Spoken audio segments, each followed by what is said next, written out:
Thailand ఎప్పుడు కోలుకుంటుందో ఎవరికి అర్థం కానటువంటి పరిస్థితి. ఆకస్మికంగా జరిగినటువంటి పరిణామాలు ఒక్కసారిగా నిన్న పొద్దున్నుంచి ప్రారంభమైనటువంటి భూకంపాలు 2 విడతలుగా రావటం, భవనాలు కుప్ప కూలిపోవడం.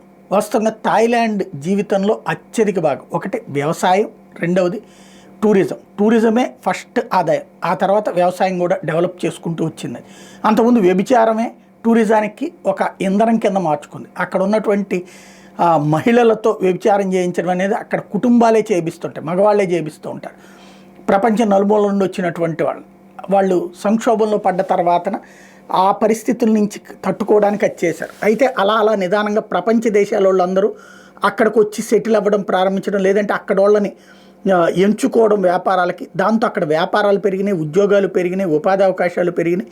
క్రమంగా టూరిజం ఒక ఇండస్ట్రీగా మారింది. ఇతర వ్యవసాయం కూడా అద్భుతమైనటువంటి పంటలు, ఏది పండ్ల పంటల దగ్గర నుంచి పూల పంటల దాకా అద్భుతమైనటువంటి పంటలు అక్కడ శ్రమ కోర్చి పనిచేస్తూ ప్రజలు ఎదుగుతూ వచ్చారు.